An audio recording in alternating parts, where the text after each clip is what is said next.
¿Se oye bien? ¿Sí? ¿Sí? Bien, buenas tardes, gracias por querer acompañarnos. Imagino que cuando hayan visto el título de la charla, 3 millones de años de ufología, habrán pensado, esto se les ha ido la cabeza. Y más cuando este verano se estaba hablando del 70 aniversario de la ufología. Pero si todos buceamos en la historia, sabemos que está llena de cantares, de leyendas, de romances, donde se habla sobre avistamientos ovni. Y yo voy a intentar llevarlos a una época cuando el hombre empezaba a dar sus primeros pasos.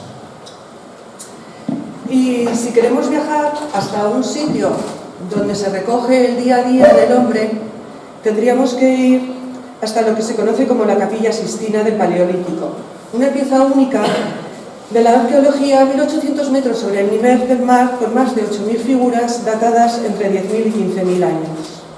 Y me estoy refiriendo al Tassili, que en lengua tuareg significa macizo de los ríos. Obviamente, en aquella época, pues estaba lleno de ríos, había vegetación y el hombre reflejó en las paredes lo que estaba viendo en ese momento. Los animales que estaban, pues un hipopótamo, un rinoceronte, el día a día, ordeñando una vaca, cazando una jirafa. Estas pinturas estuvieron ocultas al mundo hasta 1934, cuando el teniente francés de la Legión extranjera, Charles Bernot, haciendo una incursión para ver si había enemigos, las encontró.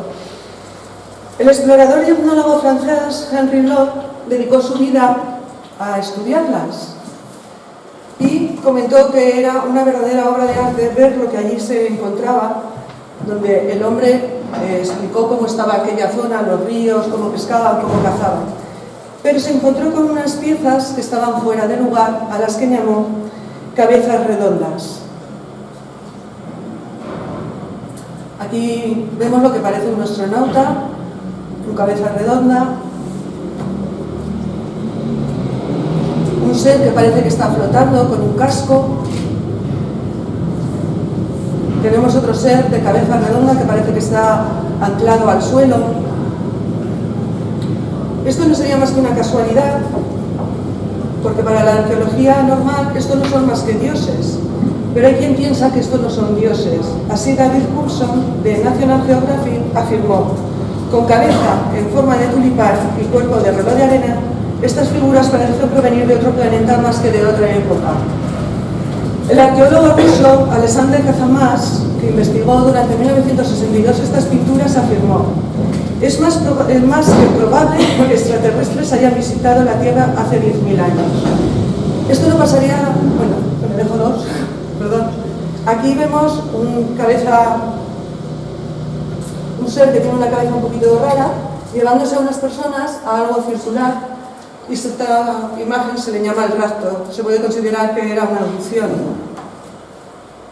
Vemos un animal y lo que hay detrás, que parece una especie de nave que está ascendiendo. A mí me recuerda a la nave del caso de Villares, que tenía forma de contenedor de vidrio de los de antes. Y esto no pasaría de ser más que una simple casualidad si no fuera porque nos encontramos en otros puntos del planeta otras imágenes que no tienen explicación. Estas imágenes se les llaman wanjinas y se encuentran en Australia. Fueron descubiertas en 1938 por George Gray y están datadas entre 5.000 y 17.000 años.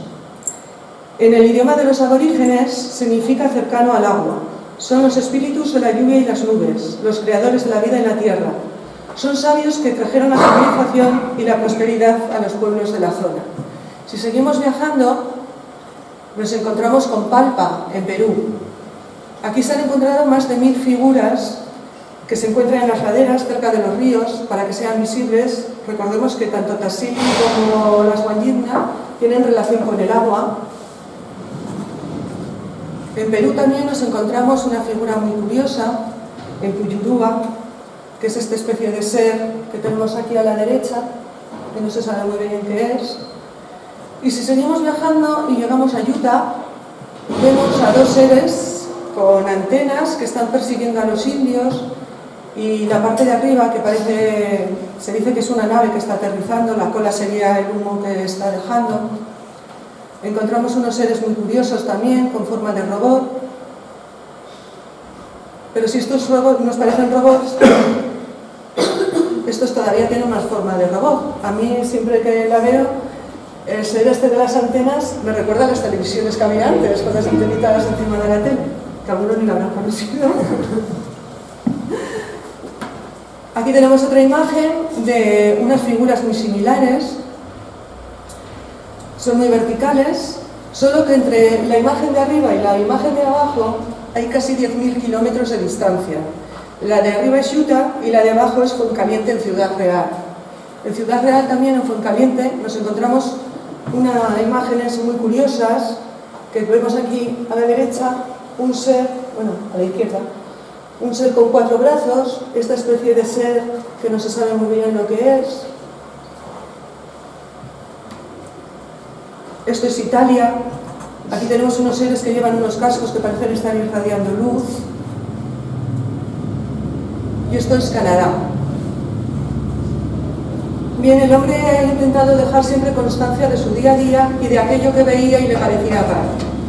En un principio lo reflejó en las paredes, en las rocas, pero como fue evolucionando el hombre, también fue evolucionando el arte.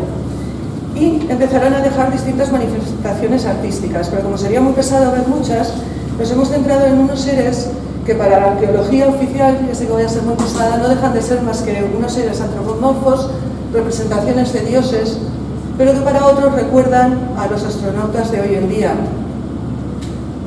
Esto está en la República del Congo. Como ven, parece que la cabeza está como encajada cuando se ponen los astronautas los cascos, que se encajan, parece llevar botas, las rodillas parecen ser articuladas. En Kiev, Ucrania, esta figura tiene más de 2000 años, también parece bastante artificial, no parece algo normal de hace 2000 años. Esta de China a mí me recuerda muchísimo a un astronauta. Veracruz, Yucatán. Esta de Ecuador a mí me recuerda a los paseos espaciales, incluso parece que está así como ladeado cuando llegan esas mochilas que se le ve en el espacio. Colombia, esta tiene unos 3000 años, esta puede que sea la más conocida, la de Nazca. Y Guatemala. Esta la hemos dejado para el final porque tiene una cabeza muy especial, tiene una cabeza larga y no alargada, que no es lo mismo. Y en nuestra charla vamos a intentarles hablar de las cabezas alargadas y ya verán por qué. Tenemos que diferenciar entre lo que es una cabeza larga y una cabeza alargada. La cabeza larga son aquellos que nacen con ella ya con esa forma, sin padecer hidrocefalia, y que además tienen unas características especiales, mientras que las cabezas alargadas son aquellas que cuando son bebés se les coloca unas tablas sujetadas bien con cuerdas o con telas para deformar los cráneos. Y me imagino que cuando hablo de cabezas deformadas o alargadas, todo el mundo lo primero que le viene a la cabeza es una tribu que practicaba esto, que son la cultura de los paracas. La cultura paraca fue descubierta por el padre de la arqueología peruana, Julio César Tello, en 1925, y estuvo 2 años estudiando Cerro Colorado y la colina de Cabezas Largas, donde encontró 429 momias envueltas en ricas telas. Estaban envueltas en más de 30 telas y se dataron su origen entre el 4000 y el 10.000 a.C. El pueblo paraca fue un pueblo muy curioso, vivió de cara al mar, vivía prácticamente de lo que pescaba, aunque también cultivaba tubérculos y domesticó animales, y obviamente trabajó el arte textil. Practicaron una religión basada en el respeto a sus ancestros. Y hay algo muy curioso, que realizaban mausoleos comunitarios. Excavaban un cuello de botella y una cueva donde allí introducían 30 momias envueltas en numerosas telas, porque ellos creían en la vida después de la muerte. Y qué mejor que nacer de la tierra a través de ese tubo que representaría el útero materno. Y podemos pensar cómo una tribu o una cultura tan antigua ya tenía esos conocimientos de anatomía. Pues parece ser que el pueblo paraca tenía ciertos conocimientos médicos, porque se han encontrado material quirúrgico y se han encontrado tarros de cerámica con anestésicos. Este pueblo además practicó las trepanaciones craneales y a ellos también se les achaca la construcción de uno de los geoglifos más importantes o más misteriosos que algunos llaman el candelabro, otros dicen que es un tridente, otros lo llaman los tres cruces y para otros no sería más que la representación de un cactus que hay en la zona que es el peyote. Esta es una imagen muy curiosa, se encuentra en la península de Paracas, mide 183 metros desde su base hasta el extremo, tiene 60 metros de envergadura, los brazos laterales también miden 60 metros y cada brazo mide 3,20 metros y tiene una inclinación respecto al mar de 40 grados de longitud. Excavando se ha encontrado que debajo de la arena el suelo está como cristalizado. No se sabe cuándo se realizó, pero sí se cree que cuando se realizó, al no estar cubierto, cuando le tocaba el sol, esto brillaba como si fuera plata. De hecho, en un día despejado se puede ver esta figura 20 kilómetros mar adentro y se sigue utilizando como referente en la navegación tanto aérea como marítima. Bien, los historiadores y los arqueólogos siguen insistiendo que esta cultura deformaba los cráneos simplemente por tradición, por imitar a sus dioses. Pero ¿quién eran esos dioses? ¿Cómo es posible que esos dioses fueran tan importantes como para hacer semejante barbaridad a los niños y deformarles la cabeza con todos los problemas que después venían? Y si estos dioses solamente se manifestaron en Paracas, ¿cómo es que encontramos en Tiahuanaco, en Bolivia, cráneos normales y deformados? Estos cráneos están datados entre 13.000 y 17.000 años. Estaban expuestos en el museo, hoy en día ya no se pueden ver, han desaparecido.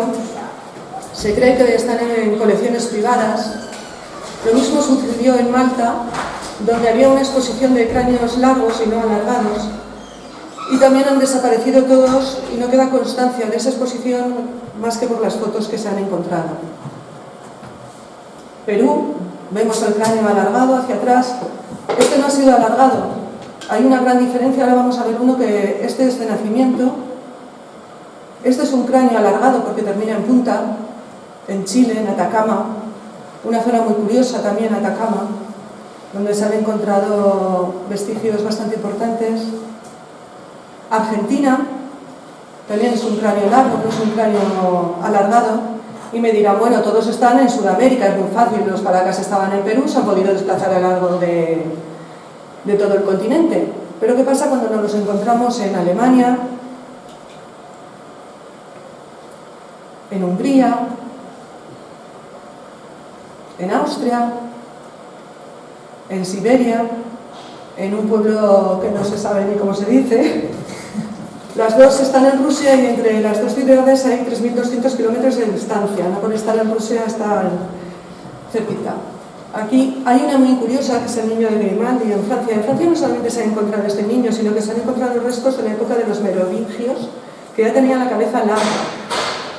Este es un niño que, obviamente, con la edad es imposible que se le haya deformado el cráneo. O sea, nació con un cráneo así, no padece hidrocefalia, sino lo tendría más redondo. Sus huesos son extremadamente delgados y su capacidad craneal respecto a su cara es superior a lo normal. Corea,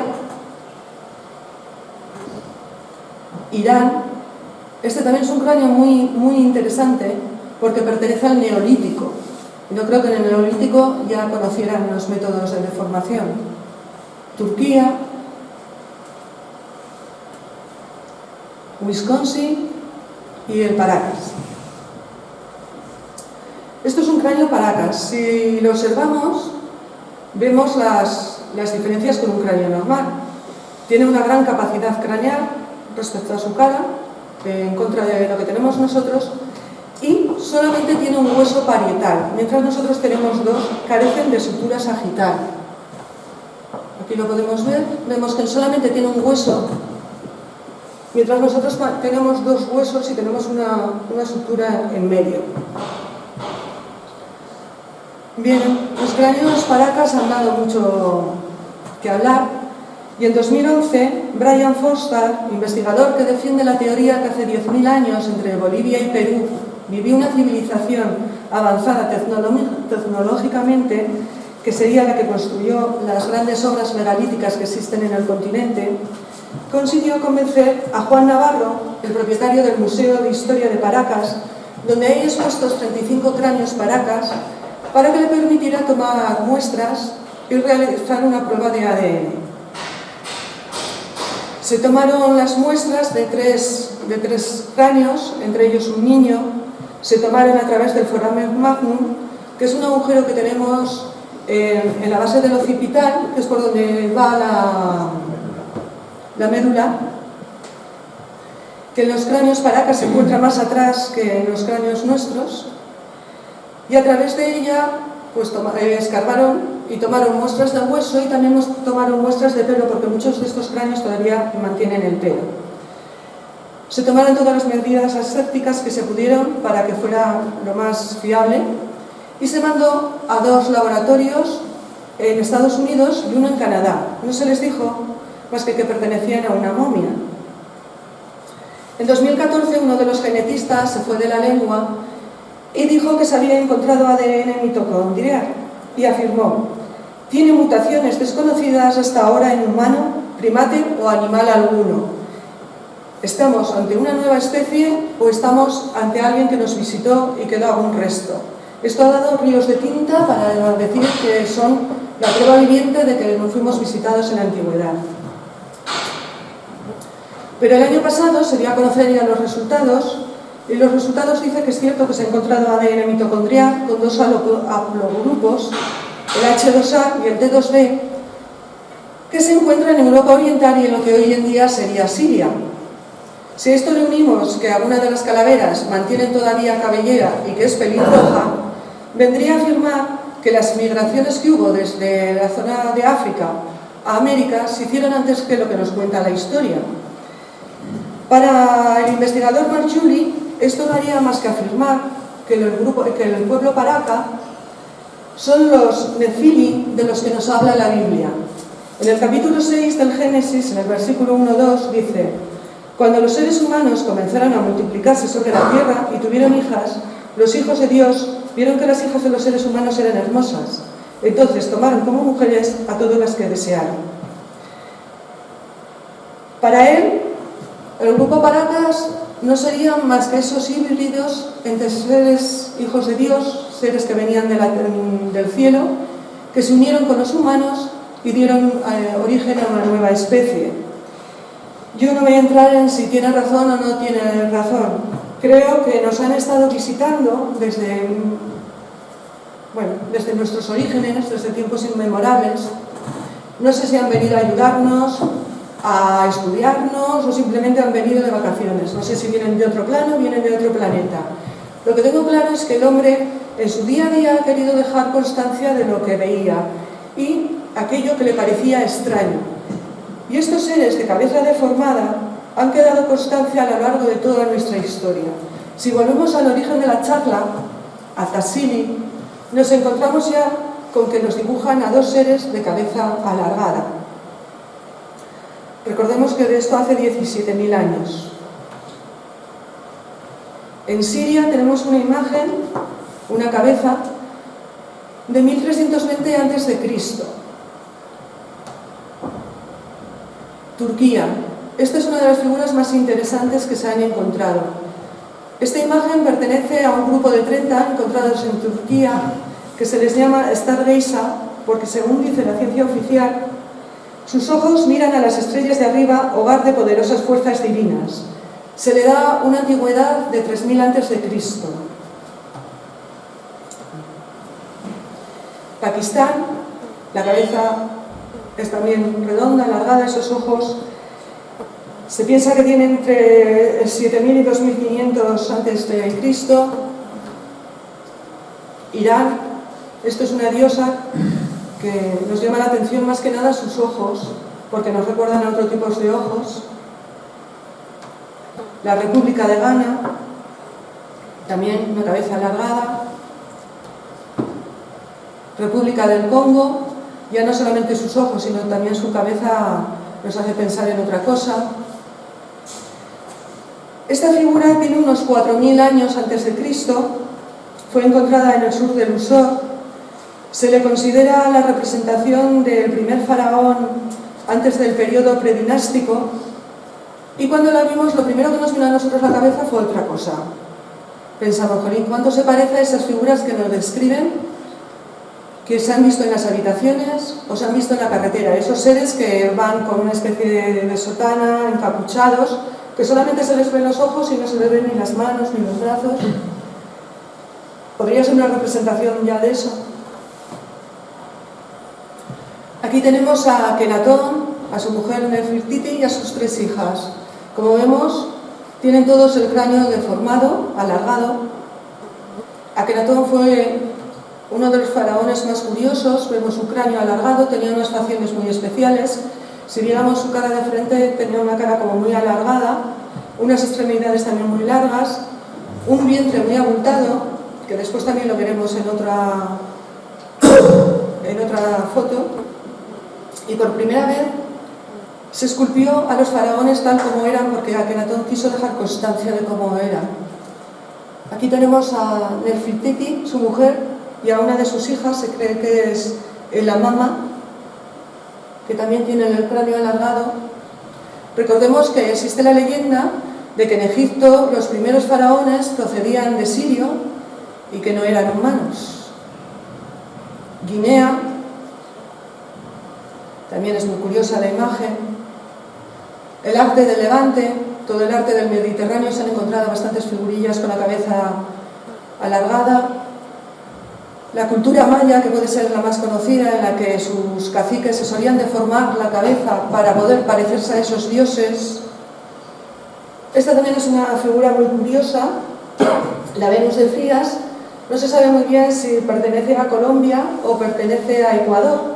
Se sabe que pertenecía a un todo por la forma de las manos, que se ha perdido, es muy pequeñita, mide muy poquito. Y aquí hay un gran debate porque los arqueólogos consideran que esos ojos no pertenecen a la clase de persona que en aquel momento estaba viviendo en esa zona. Y como último, hemos dejado la que creemos más interesante, que es la de la República de Mali, que imagino que igual la conocen todo porque pertenece al pueblo Dogon, que es uno de los pueblos más conocidos. Y como decíamos antes, extremidades largas, tripa abultada, cráneo alargado, grandes ojos y no tiene nariz. La primera vez que visitó un europeo a este pueblo fue en 1931 y fue el antropólogo francés Marcel Brillot, que se quedó maravillado con ellos y decidió dedicar su vida a estudiarlos. Pasó 25 años con ellos, donde mantuvo largas charlas con su chamán, que se llamaba Otemeli, y este le dijo cosas tan curiosas como que la luna era seca y estéril, que Júpiter tenía 4 satélites grandes, que Saturno tenía anillos, y que estos planetas, junto a la Tierra y otros más, giraban en torno al Sol. Pero además le dijo que el Sol tenía una hermana, que se llamaba Segitolo, que esta tenía 2 hermanas más, que era Potolo y Emayá. Le dijo que Segitolo era más pesada que el Sol, que giraba sobre sí misma, y años más tarde se descubrió que Segitolo era Sirio A. Sirio A está a 8,6 años luz de la Tierra, es la 5ª estrella más cercana a nuestro sistema solar. Y es 2,4 veces más pesada que el Sol y 25 veces más brillante que nuestro Sol. Es la estrella que se ve todo el año, tanto en invierno como en verano. Segitolo, según esta tribu, giraba en torno a Segitolo, Potolo giraba en torno a Segitolo cada 50 años, y es más, hacían una fiesta en torno a esos 50 años que daba la vuelta alrededor de Segitolo. Bien, pues esta estrella, Potolo, se descubrió que era Sirio B, que es una enana blanca. Se fotografió por primera vez en 1970, porque es imposible verla con un telescopio normal, ya que es tanta la brillantez que tiene Sirio A, que tapa a Sirio B. Entonces es muy difícil llegar a fotografiarla. Hasta 1970 no fue posible hacerlo, aunque se tiene constancia desde 1862 de que debía de haber otra estrella girando por las perturbaciones que tenía. Bien, según los dogones, esta estrella tardaba 50 años en dar la vuelta en torno a Segitono. Pues realmente tarda 49 años, 11 meses y 20 días. Pero ya para rizar el rizo, ellos hablaban de Mellá, una estrella que era mucho más ligera que las anteriores y que también giraba en torno a Segitono. Pues en Mellá se ha descubierto que es una enana roja, que es 0,05 veces menos densa que Sirio A, y hasta 1995 no la pudo fotografiar la NASA. ¿Y cómo supieron todo esto? Pues según la tribu Dogon, de un pequeño planeta que hay girando en torno a Mellá, llegó una nave en forma de barca, que era roja cuando estaba en el cielo y blanca cuando se posaba en la tierra, y de allí salieron unos seres que eran muy feos y anfibios que llamaron Nomo, y ellos les enseñaron todos los conocimientos de astronomía, agricultura y ganadería. Creo que sobran las palabras. ¿Cómo podemos decir que una tribu que está todavía viviendo prácticamente como hace 1000 años tenían unos conocimientos que nosotros hemos tardado tantos años en averiguarlos? Hemos visto que el hombre ha querido dejar constancia de lo extraño a lo largo de la historia y lo ha hecho en los métodos que tenía en esos momentos más a mano. Ha sido en las paredes, en la cerámica, en la madera, en el mármol, pero nos falta ver cómo lo ha hecho en los distintos minerales. Y una de las representaciones más conocidas en minerales son las calaveras. Y de esto nos va a hablar Joseba. Bien.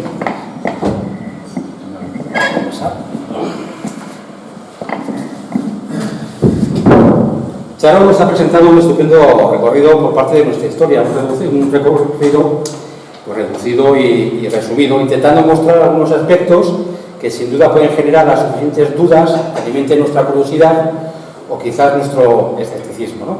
Como hemos podido ver, son muchas pequeñas o grandes pistas que, al margen de la casualidad o interpretaciones, nos invitan a pensar que nuestros antepasados podían representar aquello que veían a diario, aquello que les sorprendía y, por supuesto, aquello que consideraban extraordinario o quizás divino. Una de las representaciones más polémicas y conocidas serían las calaveras de cristal. Desde que el arqueólogo aventurero de ficción Indiana Jones la sacara a la luz en su última aventura de cine, este tipo de reliquia misteriosa volvió a salir a la luz y con la ayuda de internet fueron miles las entradas que podíamos encontrar con tan solo teclear en cualquier buscador las palabras calavera de cristal. Yo me he referido a las noticias como polémicas y es esa propia polémica donde nace parte de su historia, de su misterio y de sus mentiras. Porque ¿realmente nos encontramos ante algo extraordinario? O por el contrario estamos ante un elaborado fraude que ha conseguido engañar a un numeroso inmenso de creyentes e incluso a varios reputados museos.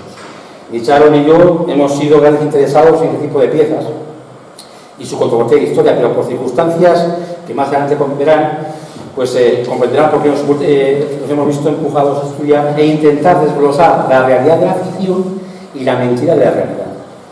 Para aquellos que aún desconozcan de lo que estamos hablando, hagamos un pequeño repaso que les ponga en antecedente, ¿no? Podemos empezar, como no, pues por su leyenda. Existen dos leyendas, digamos, oficiales de estas calaveras, ¿no? Podemos encontrar la primera versión, que hablaría que el pueblo maya, herederos a su vez de los desaparecidos atlantes, dispersaron por el mundo 13 calaveras de cristal y que cuando todas estas se junten en un solo punto, revelarían los secretos perdidos de la Atlántida. La segunda versión, y quizás más moderna y sin duda para aquellos que como Charo y yo creemos en la existencia de vida extraterrestre, viene a decir prácticamente lo mismo, pero con otras palabras. Esta leyenda cuenta que 13 calaveras fueron traídas a la Tierra, 12 pertenecerían a otros mundos habitados y la 13ª sería de la Tierra. De nuevo, una vez reunidas en un punto, todas juntas, revelarían sus secretos. Dos versiones para decir prácticamente lo mismo. Las calaveras serían portadoras del conocimiento. Dos versiones en que de nuevo aquello que no podemos probar convergen en un mismo mensaje. Atlantes y extraterrestres, desaparecidos benefactores y poseedores de un conocimiento inmenso que brindarían algún día a aquellos afortunados que lograsen juntar en un solo punto estas 13 calaveras. ¿Pero qué 13 calaveras? Con esta pregunta empiezan evidentemente las dudas, porque se cuentan por centenares este tipo de piezas. Y desde el final del siglo XIX han aparecido de todo tipo y tamaño, y así nos trasladamos a día de hoy las podemos comprar por Amazon. Imagino que estarán pensando que estas calaveras no pueden ser, ya que son falsas, las hacen para venderlas y obtener beneficio. Solo son piezas comerciales para aficionados y creyentes, quizás sean las presuntas energías que tienen estas piezas. ¿Falsas?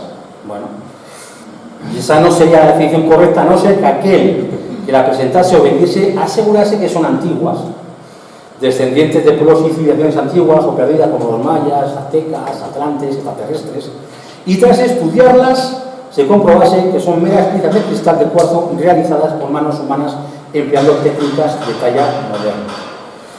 Así pues, vamos a olvidar y descartar estas piezas que podemos comprar en Amazon o en eBay y vamos a centrarnos en algunas que aparecen en algunos museos. A día de hoy, y quiero que recuerden estas palabras, cualquier calavera de cristal, por sorprendente que nos parezca, será falsa hasta que las pruebas demuestren lo contrario. Veamos pues algunas de las calaveras más famosas y candidatas a formar parte de la leyenda. Nos encontramos con la calavera oceana. Esta calavera está esculpida en cuarzo, perteneció a un campesino que vive en una región remota de Amazonía. Se cree que fue descubierta por los indígenas y fue donada por un distribuidor de joyas a un museo en el 2004. La calavera lazuli, tallada en lapislázuli, fue descubierta en 1995 en el norte de Perú por indígenas incas y una tribu cercana aseguraba que era obra de los espíritus malignos. La calavera Sweeting Head, tallada en amazonita, fue descubierta hace 130 años por el arqueólogo chino Feng Fuhu en el sureste de Mongolia. Otra de las calaveras que podemos encontrar sería la calavera jesuita. Se tiene noticias de ella desde 1534. Se cuenta que San Ignacio de Loyola la tuvo en su poder y que atrae a los pájaros. La calavera Sanará se encontró en México en 1995 y se dice que se usaron técnicas psíquicas para localizar el lugar en donde estaba. La calavera maya, descubierta en 1912, fue tallada en cuarzo y pertenece a un supuesto monje. Bien, como estas piezas se pueden encontrar en varios puntos del mundo, de la Polinesia, a Europa, algunas pertenecen a tribus, otras incluso han estado en manos de miembros del SS, pero también se asegura que tienen poderes, que otras se comunican, pero esas calaveras tienen algo en común todas. Todas estas calaveras no han sido sometidas a ningún estudio científico que al menos pueda descartar que se trate de elaboradas falsificaciones. Sin duda, las dos calaveras más famosas que podemos encontrar serían la calavera británica y la calavera del destino. La calavera británica, esta pieza la podemos encontrar en el Museo Británico, el museo que adquirió al joyero Tiffany's en 1998, y Tiffany's no supo o no quiso decir de dónde la había sacado. Esta pieza se considera gemela de la calavera del destino, con la diferencia de que esta tiene la mandíbula fija, y los historiadores creen que fueron hechas por las mismas manos. La calavera del destino, sin duda la más famosa y polémica. En teoría fue encontrada entre las ruinas de un templo en Belice, en 1924, en las ruinas de la ciudad de Lubantún. El aventurero Mitchell Hay andaba buscando pruebas de la existencia de la Atlántida y fue su hija adoptiva, en su 17º cumpleaños, cuando vio brillar una luz entre las piedras y descubrió la calavera. Bien, al levantarla y mostrarla a su padre, los 300 indios que los acompañaban se arrodillaron y besaron el suelo. Esta calavera, de dimensiones casi exactas con la humana, está hecha de una pieza de cuarzo con la mandíbula articulada y por sus dimensiones y tamaño se presume que es femenina. De esta pieza se han escrito ríos de tinta pues, argumentando su calidad, sus detalles. Se ha llegado a decir de que esta pieza no podía existir, que no se podía hacer con las manos humanas, con herramientas humanas, que era imposible. Pero bueno, la pieza fue sometida a diversas pruebas que demostraban todo lo contrario. Las huellas y detalles demostraban el uso de herramientas modernas utilizadas en el siglo XIX para la talla, que casualmente fueron los años dorados de este tipo de piezas. Los últimos análisis que se han publicado de la misma muestran un rastro, una pátina, que sería lo que dejaría una muela al pulir, es una especie como película invisible de agua, pero que sobresale al análisis. La calavera ET, llamada así pues, por la forma de su cráneo que está pues, en punta, y se atribuyen misteriosos poderes, entre ellos los de la sanación. Bueno, resulta curioso que muchas de estas calaveras tengan poderes e incluso se lleguen a comunicar con sus propietarios o guardianes. Los mensajes que estos señores y señoras reciben de ellas siempre suelen estar relacionados con la paz mundial, el amor, la fraternidad, salvemos del planeta. Digo que resulta curioso porque nunca dan mensajes que estén relacionados con las matemáticas, la física, la química, la medicina o la astronomía. Y si no dan estos mensajes, una razón muy sencilla. Este tipo de mensajes se puede comprobar. Una de las expertas en este tipo de piezas, sin duda la más reconocida, escribió un artículo en 1998. Jane McLaren Walsh ha sido y será la experta por referencia al estudio de estas calaveras. Y en sus palabras me baso pues, para hacer una opinión y trasladársela a ustedes. Algo muy importante a tener en cuenta es que este tipo de piezas, que finalmente se atribuye a la época precolombina y culturas mesoamericanas, ninguna de las piezas expuestas en algún museo provienen de alguna excavación documentada. Y algo curioso más, es que este tipo de piezas tienen muy poca relación estilística o técnica con las representaciones precolombinas genuinas. No se parecen en nada. En 1884, el arqueólogo de Smithsonian Holmes visitó la Ciudad de México y observó centenares de tintas de reliquias con vasos, silbatos y, como no, calaveras de cristal. 2 años más tarde, Holmes, en un artículo de la revista Ciencia, advertía de la abundancia de artefactos precolombinos que los museos tenían y eran evidentemente falsos. Jane McLaren diferencia en varias generaciones este tipo de piezas.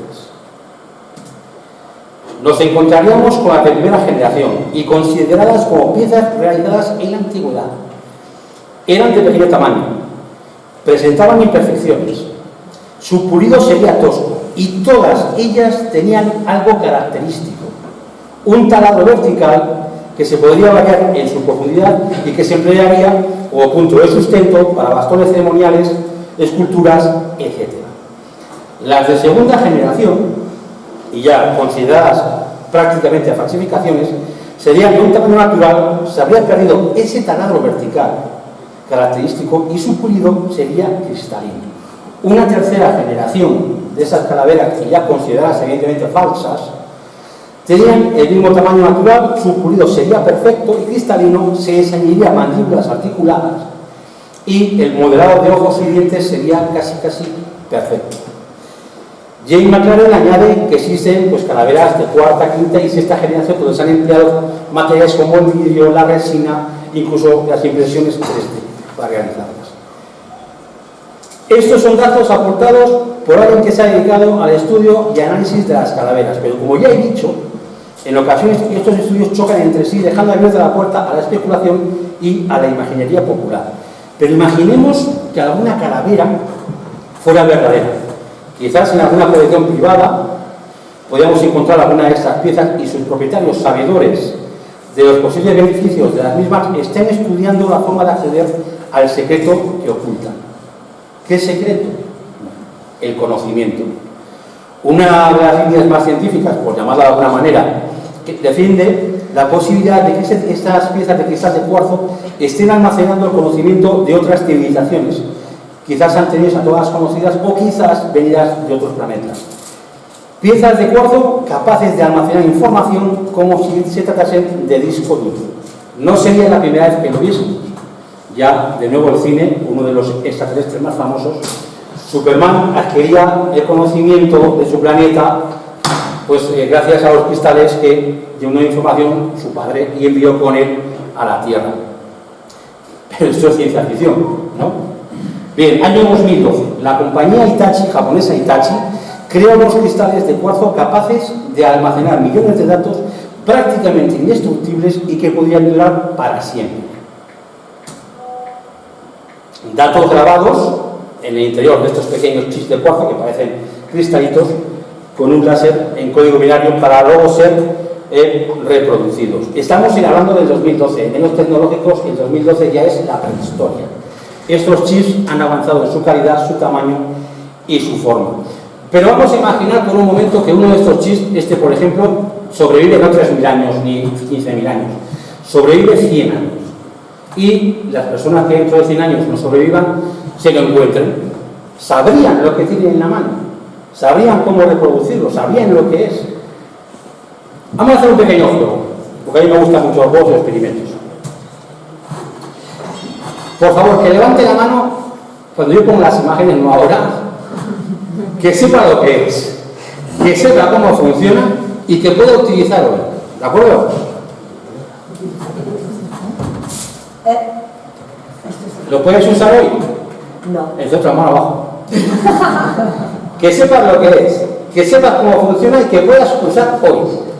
No, es imposible. Pues Los ordenadores ya no... Es que si perdemos todas las tarjetas esas ya no existen. ¿De acuerdo? Tarjetas perforadas. Sí. ¿De acuerdo? Otra imagen. No veo una sola mano, ¿eh? Son cintas bobinas de datos de ordenador. Sí. Podemos reconocerla, pero ¿la podríamos usar hoy? Sí. Sí. Con cuidado. Esto en el museo. Y las tarjetas también. Sí, depende. Las tarjetas perforadas. La pregunta es, ¿usted puede, señora, usted puede usarla hoy? Sí. Yo. Ahora, hoy. Va a su casa y lo hace. ¿Puede? Pues acabó. No. Señora, la pregunta es muy sencilla. ¿Usted puede usarla hoy? Pues a ver. Hoy y ahora, y en este momento me... A ver, la siguiente...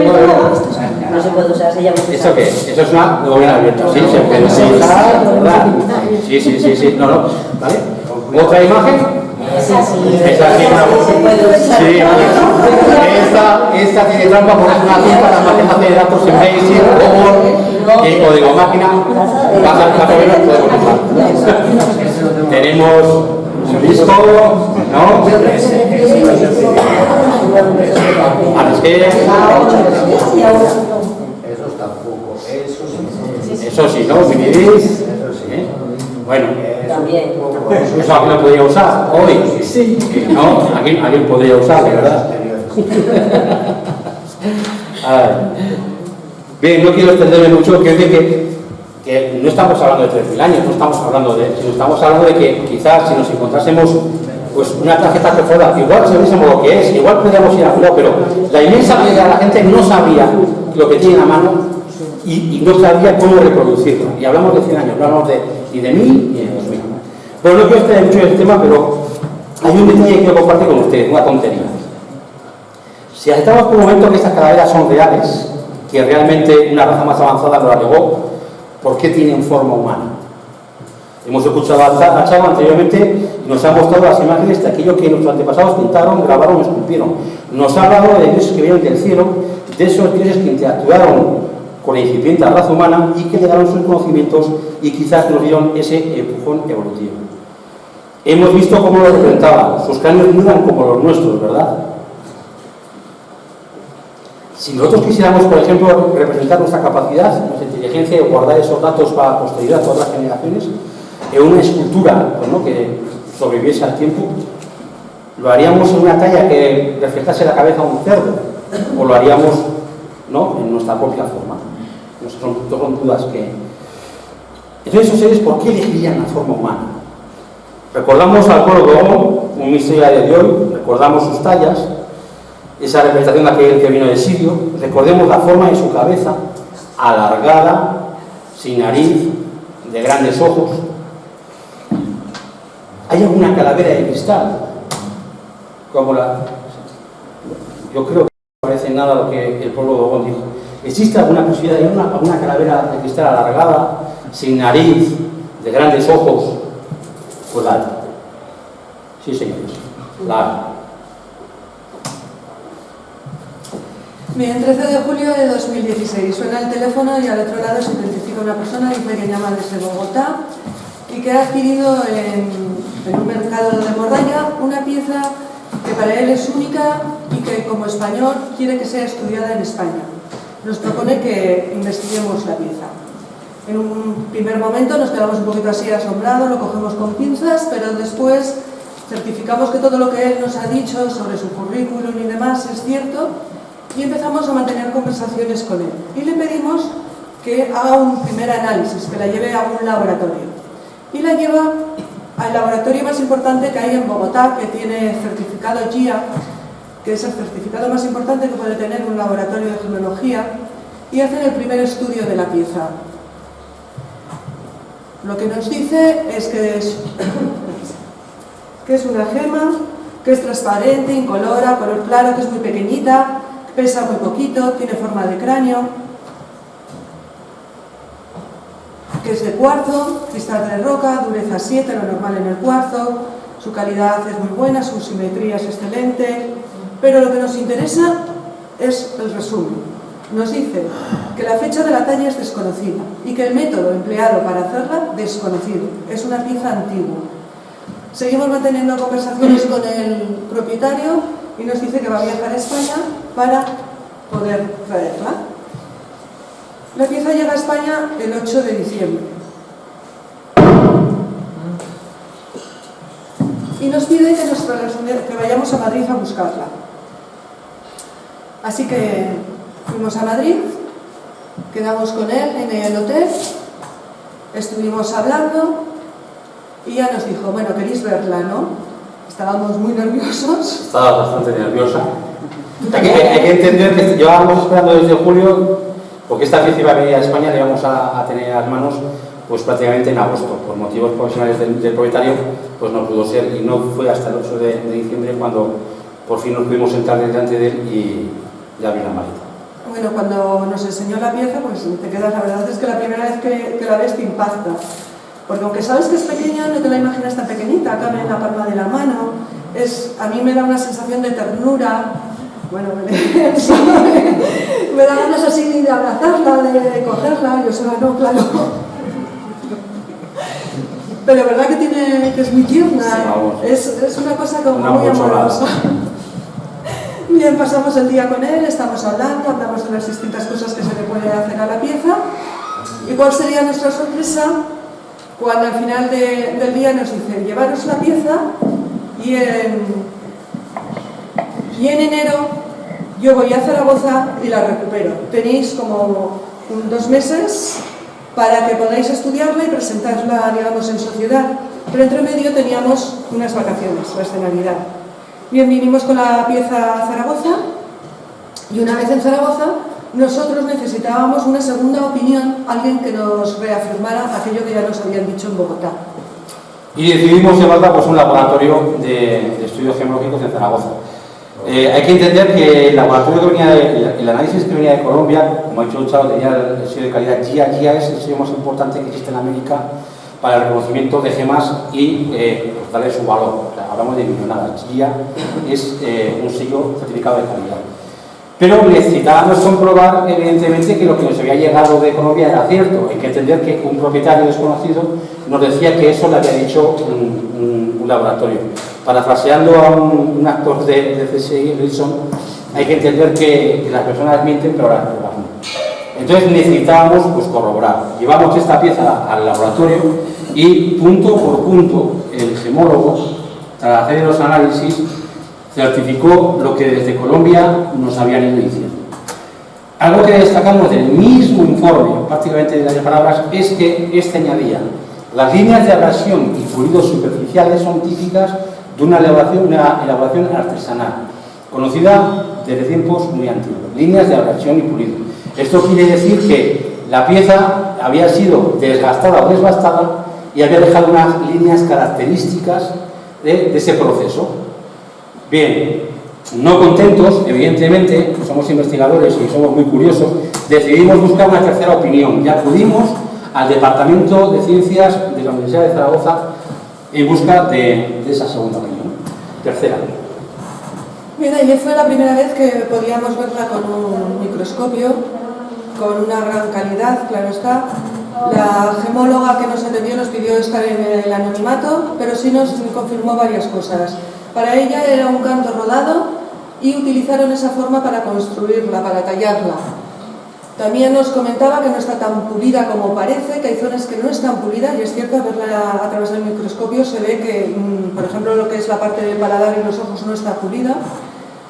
Nos habló de unas líneas de abrasión, de desgaste, que nos dijo que esto posiblemente se pudo hacer con cuarzo picado o con obsidiana picada envuelta en una piel y frotando. Pero claro, para hacer algo así tienes que estar cientos de años para darle esa forma. Muy curioso fue lo que marcan los dientes o lo que marca el aparato respiratorio, que parece que está hecha con una radial, pero después, viéndola, ves que está hecha a pequeños golpecitos, que le han ido dando golpes, y cuando haces una línea recta e intentas pasar varias veces por el mismo sitio, pues siempre te sales, ¿no? Entonces se ve que en alguno de esos golpecitos que le han dado, pues se han desviado un poquito. Y algo que dijo que no entendía, pero que para ella estaba hecho así, pero que no tenía explicación, eran los ojos. Los ojos estaban hechos, dijo, con un método que es con agua y piedras. Dice, para que lo entendáis, esto es como cuando en un río se hace un remolino, se queda una piedra y empieza a llevarse la tierra de la orilla y acaba haciendo pues una especie de cueva, lo cual es muy difícil por el tamaño de los ojos, por el tamaño de la pieza.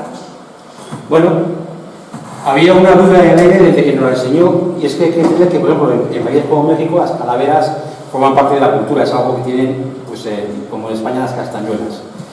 Entonces dijimos, ¿y si en Colombia esta pieza la ha comprado un turista y al ver que está deshecha o se la ha roto y la ha desechado? Hay que entender que el propietario la compró en una tienda de morralla. Una tienda de morralla es un sitio donde son desperdicios de minerales, ya sea de gemas y otros minerales, ¿no?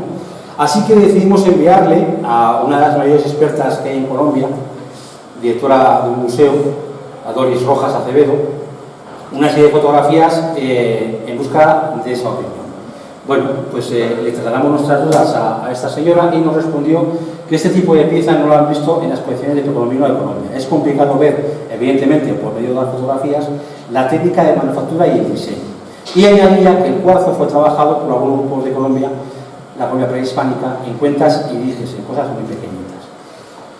Bien, extraemos de este email, ¿no? Pues aparte de otros que hemos recibido de ella, pues que la pieza no se encuentra entre las colecciones, parece que es única, que el cuarzo sí fue trabajado por algunos grupos y que no hay referencia de este tipo de figura.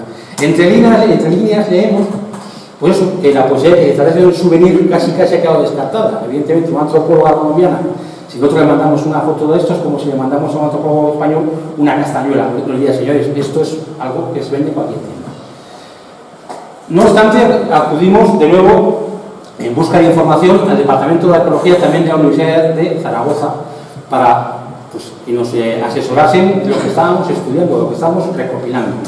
Y desde este departamento nos decían que para ser antigua y su posible antigüedad iba a estar en manos de aquellos que sepan diferenciar la técnica de fabricación de la que, o sea, una práctica, pues lo acabo de decir, si una pieza, por ejemplo, muestra líneas de abrasión, se considera antigua. Y si su pulido es perfecto, se supone o se le presupone que ha sido hecha con herramientas modernas como las muelas.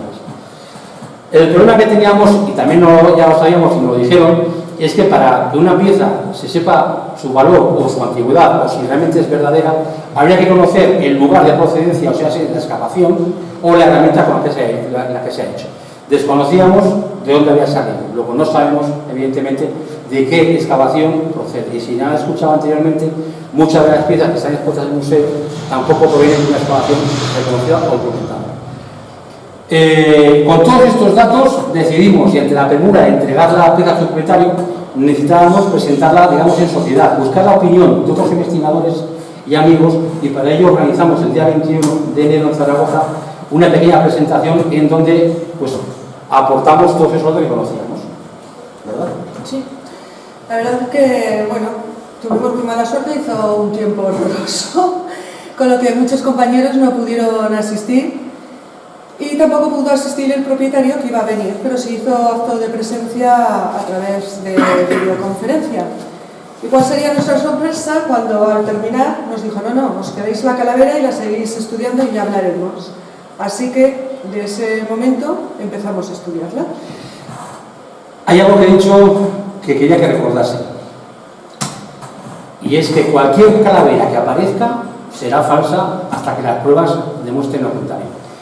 Y las pruebas es algo muy subjetivo, porque aquellos que buscamos pruebas podemos caer en el defecto de llevarlas hacia aquello que queremos decir. Entonces hay que hacer como hacemos nosotros en cualquier caso. Ya sea un caso de puerta que es una vivienda, un caso de un avistamiento ovni, o en este caso, que estamos teniendo una pieza, siempre hacemos dos líneas, una que demuestre lo que queremos y otra que demuestre lo contrario, para ver cuál pesa más. Y en este caso, pues empezamos a sumar datos, Algo muy interesante es lo que les he comentado anteriormente. Las calaveras de cristal, que se consideran antiguas y en teoría verdaderas, son las de primera generación, son de pequeño tamaño, esta pieza es muy pequeñita, cabe en la mano, presentan imperfecciones, esta pues también las tiene, su pulido es tosco, esta evidentemente cuando un poquito más alto lo verán, su pulido es muy tosco, aunque aparentemente no es, y tiene algo característico que solo tienen las piezas antiguas, que es un taladro vertical en su interior, y esta pieza tiene ese taladro vertical en su interior. Ya con la pieza en nuestras manos, ya que el propietario decidió dejarlo en la guardia de custodia antes de devolverse a su país, pues dispusimos de ella, ¿verdad? Y fuimos tomando pues, las medidas que consideramos necesarias. Aquí nos dimos cuenta que no era tan simétrica, que era cierto que aunque la ves de frente y parece que es totalmente simétrica, pues hay una pequeña... no está hecha perfectamente. Tiene pequeñas cosas que se nota que está hecha a mano. Todo, aquí, sí, ¿no? Sí. En esta, por ejemplo, se ve que en la parte de abajo todavía no está terminada la boca, que todavía falta de quitar un trocito. Esas líneas que se ven un poco más oscuras es porque todavía falta de pulirlo. Todavía es como si se hubiera roto y hubieran decidido no seguir haciéndola. Al tener la oportunidad de ir viendo y analizando la pieza, te vas dando cuenta de que hay muchas cosas que van coincidiendo y que te van acercando a la posibilidad de que realmente sea una pieza real, antigua. Sigue sin demostrar la edad de la misma, porque hay una cosa que pasa con el cuarzo. El cuarzo es prácticamente silicio, y el silicio no se puede atar una prueba como la de carbono 14. Y ese es el detalle, pues que realmente nos empezó a pensar que teníamos una pieza importante entre las manos. Es el taladro vertical que atraviesa el paladar, y lo que sería el marginal inferior, y que solo, y me refiero a las palabras de una experta, no misma, una experta, una doctora que trabaja en Estados Unidos. Este taladro solo lo tienen las piezas consideradas precolombinas o anteriores, y que en teoría son consideradas como piezas verdaderas. Pero bueno, nosotros y Xavi y yo somos muy pesados con lo que les estamos diciendo, ¿no? Necesitamos ver para creer, tenemos que tocar lo que estamos viendo. Llevamos muchos años estudiando fenómenos paranormales y cada día necesitamos más pruebas que nos empujen a seguir estudiando. Así pues, con la pieza en nuestras manos hemos ido haciendo una serie de herramientas pues, para poder ver aquello que nos han dicho y nos han puesto por escrito y nos han certificado. Necesitamos verlo. La última herramienta que hemos adquirido es un microscopio digital de 1000 aumentos que nos ha facilitado pues, el trabajo. Con esta herramienta hemos tomado 3 muestras. Una en cuarzo natural, otra en cuarzo pulido y la tercera como muestra de referencia sería el pulido de la propia calavera. Bien. Esa es una muestra de cuarzo natural. Se aprecian pues, las pequeñas fracturas que tiene la piedra, las líneas normales de una roca, los daños evidentes que tienen pues, este tipo de materiales o cualquier otro material, ¿no? La siguiente muestra es una muestra de cuarzo pulido. Y aquí es donde empiezan los detalles importantes. No sé si se observarán o si se observará estas pequeñas muestras en forma de bastón que son prácticamente iguales, casi a la misma distancia una de otras. No sé si se aprecia. Pues es algo característico del pulido cristalino. Estamos hablando de un pulido que es cristalino. ¿De acuerdo? Están hechas con una herramienta moderna, con una rueda, con una muela. Bien, y observamos la diferencia con la muestra de la calavera. Esto es lo que se viene a llamar las líneas de abrasión. Son multitud de líneas en diferentes direcciones para desgastar un material. Imagínense que llegan a su casa ahora, cogen gravilla del suelo, van a una mesa, con un trapo pasan por encima varias veces. Verán esas líneas de desgaste y cómo se ha dañado esa madera. Pues lo mismo ocurre con el cuarzo. La diferencia creo que es evidente entre las muestras de pulido y las muestras de abrasión. Se descarta automáticamente el uso de herramientas modernas en la talla de esta pieza que estamos estudiando. Otro detalle súper importante. Aquí vemos lo que comentábamos antes de los dientes. Estos son las hendiduras y no sé si se aprecia bien, pero se ve como los pequeños golpecitos pic, pic, pic, pic, y cómo se ha ido en algunos lados, no es completamente recto. Si se ve aquí parece que es una línea totalmente recta. Se podía llegar a pensar de que se había hecho una especie de disco cortando la pieza, pero cuando lo observas con el microscopio te das cuenta de que tiene, además de varias direcciones, tiene varias longitudes. Bueno, esto es lo que nos habían dicho y no habíamos visto y ya estábamos viendo, pero evidentemente no prueba nada más que la pieza ha sido hecha en la antigüedad, no sabemos cuándo, y que no se ha empleado evidentemente técnicas modernas. Bueno, pues entonces empezamos con dos líneas de investigación. Una que es intentar buscar algo que sea similar o algún tipo de cultura que tenga algo parecido para intentar pues poder datarla más o menos, y por otro lado buscar todas aquellas tiendas comerciales, talleres, sitios donde se vendan recuerdos, artesanos, exportaciones, para ver si se encuentra alguna pieza parecida. Esta es una tarea bastante dura. Joseba se ha encargado de la época moderna, yo me encargo de la época antigua, y aquí empezamos a mandar pues cientos de mails a museos, a especialistas en precolombinos, a tiendas que venden recuerdos, a los distintos estamentos para que nos manden información. A artesanos y a pequeños artesanos de pequeños grupos. Hemos bombardeado Colombia y sus cercanías con ya tengo centenares de emails que nos han respondido, pues, primero extrañados por la pieza y luego para decirnos que no hay nada igual. Colombia es muy grande, pero no nos podemos centrar en Colombia. El hecho de que un artefacto aparezca en un lugar no quiere decir que esté cerca del mismo, ¿no? Entonces hemos ido pues, ampliando, digamos que las fronteras, ¿no? En principio. También hemos hecho una búsqueda forense cuando programas, rastreando fotografías que pudieran revelarnos la existencia de alguna talla similar o parecida. No la hemos encontrado. Llevamos más de un año y no hemos encontrado nada igual. Nos hemos puesto en contacto con el Departamento de Artesanías de Colombia para que nos indicarían dónde podíamos encontrar artesanos y talladores de este tipo de piezas, y nos mandaron una lista eterna y vamos poco a poco poniéndonos en contacto. Todas las respuestas que hemos tenido vienen a decir lo mismo: nosotros no hacemos esas cosas. Y hemos empezado pues, la búsqueda fuera de las fronteras de Colombia. Evidentemente, pues, Perú es una de las candidatas, y esas culturas que pues, en Mesoamérica, en Sudamérica, pues, han habitado y habitan. Y eso es un trabajo que Charo, digamos que yo he hecho el trabajo fácil y Charo se está poniendo la currada en lo más difícil. Bueno, tampoco es tan difícil. La verdad es que es increíble la cantidad de culturas que se dieron antes de la llegada de Cristóbal Colón. El problema reside en las fronteras. Claro, hay poblaciones que estaban viviendo entre Bolivia y Brasil, Perú, Bolivia, y a veces es difícil encontrar documentación. Pero hemos ido, como dice Joseba, hemos ido descartando que esta pieza pueda ser colombiana. Parece que tiene características más bien de la zona de Perú, y más de la zona de Perú, su frontera con Brasil en la zona amazónica.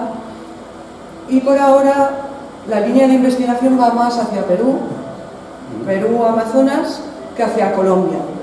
Hemos intentado pues, buscar todo tipo de documentación de precolombino. Puedo decirles que existe inmensidad de libros, de tratados, que es imposible buscar algo que sea similar. Hemos encontrado una cultura que sí tiene cosas curiosas, ¿no? Por ejemplo, hay una cultura que su nariz no tiene 2 agujeros para respirar, sino 3. A finales de los años 90 se descubrió una nueva cultura, se descubrió Caral, y está dando muchas sorpresas. Entre ellas ha encontrado una pequeña figurita que tiene 28 dedos. Es bastante difícil, sabemos que va a ser imposible que podamos establecer el origen. La única manera de establecer el origen de la pieza sería encontrar algo similar en una excavación. Eso lo tenemos muy claro. No perdemos No perdemos la esperanza de que alguna vez, algún día, encontramos algo similar en una excavación datada por un arqueólogo que nos pueda decir: esta pieza está hecha por esos señores hace tantos años. Y de momento eso no ha pasado. Como les comentaba, hemos buscado todo tipo de documentación que hemos podido y hemos tenido la suerte de adquirir un libro que es una pequeña joya. Hay un señor que tiene una colección de precolombino en cuarzo y que a unos 30 años permitió que se fotografiara esta colección. Y se hizo una edición muy corta, una tirada muy corta, y nosotros hemos conseguido uno. Y aquí tenemos algunas de las figuras precolombinas que, como vemos, pues no se parece nada a la calavera. Si vemos un poquito más de cerca, pues vemos que es un cuarzo más tosco, no es tan claro, no está tan pulido, las líneas no son tan finas. No es porque defienda la calavera. Pues intentamos diferenciar entre las calaveras de cristal y las calaveras precolombinas. Las calaveras que dicen que son precolombinas de cristal y las calaveras que son tallas precolombinas de verdad, ¿no? Tenemos otra talla. Este es un cuarzo más limpio, pero aún así sigue teniendo impurezas. Vemos que las líneas no se parecen nada a lo que nosotros tenemos. Lo único que se puede parecer un poquito serían los dedos de la figura esta, pero al no tener la pieza, pues no podemos ver si está... Se le supone que está hecha con la misma herramienta o de la misma manera. Si está desgastada. Bueno, uno de nuestros retos es conseguir ponernos en contacto con el dueño de las piezas para ver si es posible que se analice una pieza. Aquí tenemos una calavera. Un cráneo precolombino que es prácticamente igual que los cráneos precolombinos de cristal que han ido apareciendo, ¿no? Casi diría yo que son indiferenciables. Bien, sin embargo, con la pieza que estamos estudiando podemos observar algunos rasgos característicos, entre ellas, como la forma de pulido, ¿no?, las imperfecciones, etc. Bien, hay un dato, para acabar, que conocíamos, no quisimos revelar. Primero porque probarlo no será imposible y segundo por lo increíble del mismo, ¿no? Pero si en vez de decirlo nosotros, lo dice alguien cuyo prestigio, información, estudios y su vida lo ha dedicado pues, a estudiar las culturas precolombinas, ese dato quizás pasaría de ser tan increíble a hacernos preguntar ¿y si es verdad? ¿Y si es posible? Vamos a escuchar al propietario, porque preferimos no decirlo sabio, lo que les estoy diciendo ahora. El propietario decidió llevar la pieza a un amigo suyo, a uno de los mayores expertos que hay en Colombia, director de 2 museos, una eminencia en el precolombino. Y esta eminencia dijo algo. Pero un segundo, antes tenemos que comentar que nosotros hemos hablado con esta persona y lo mismo que está diciendo el propietario, nosotros no lo afirmó. Lo ha corroborado, tenemos todo guardadito, tenemos no lo aseguró, lo tenemos grabado, pero no podemos decir ni quién es, ni vamos... Por lo increíble del dato. El máximo representante experto en la arqueología precolombina, que para mí en Latinoamérica, Carlos Mario hemos hablado